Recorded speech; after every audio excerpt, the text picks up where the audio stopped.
couldn't think of anybody more significant or more appropriate to ask this question of, which is your 10 all-time favourite Williams Grand Prix races, and really the floor is yours to start with race number 10.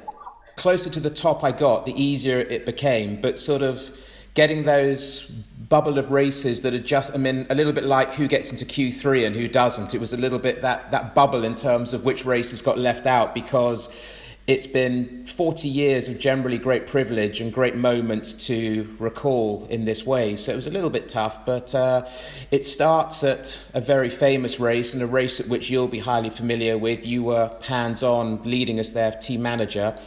I had to put an FW14B race in there, and I thought about Monaco 92 because I was on the pit wall, and who could ever forget watching on television, let alone hanging over the pit wall, those last laps. And I know that in the moment we were a little bit gutted probably that we didn't win, but as time goes on you appreciate more sort of what a great spectacle and moment it was watching those two guys. But hey, we didn't win that race, and I think from a physical demonstration of what Nigel Mansell and the FW14B were, the 1992 British Grand Prix was just absolutely phenomenal.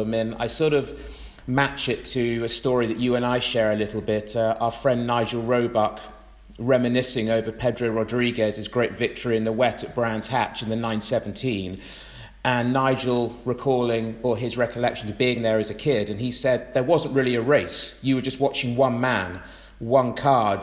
There just simply wasn't a race. So you could argue, how could that be exciting? But the sort of frenzied atmosphere, Nigel, the British Grand Prix, the FW14B, preceded of course on Saturday by that superb qualifying lap. Was it the better part of 2 seconds clear of Ricciardo in the sister car, and which of course again gave such and again, let alone the advantage of the likes of Ayrton Senna and Michael Schumacher. So I think you can't really talk about or assess a top 10 of Williams history without that combination, that year being in there, Nigel Mansell and the British Grand Prix. And it's strange for somebody that I'm told has got quite a good memory. When I thought about this, not even as a 3 or 4 second snapshot, I don't have a single memory of actually placing, and I would have been there for all 3 or 4 days, Thursday onwards.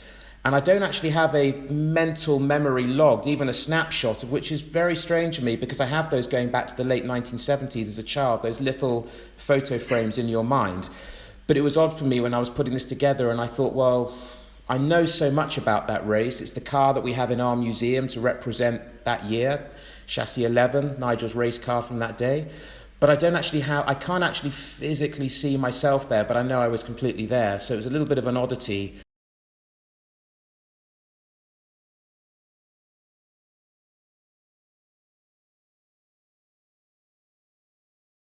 I think, two things that I think of with that race. One is that the constant feeling throughout was Nigel's been really lucky at the British Grand Prix in races until now with reliability. Because we know there was so many opportunities to win in those last few years, but was the reliability going to continue? That was the issue. And I think the other point was Nigel with his little enclave with the family and the barbecue on the Saturday night before the Grand Prix. He was just a BRDC member hanging out, having his sausage in a bun. And generally, that was, I don't know if they were days gone now, but it was just a normal Nigel Mansell, just about to go and move mountains. And that was, that moment on Saturday night will always be with me. Yeah, no, it was. Well, I'm happy that you've got a memory then, so maybe I could, because it's very odd for me when I was putting this together that I know I was there, no doubt about it, but I don't even have a snapshot.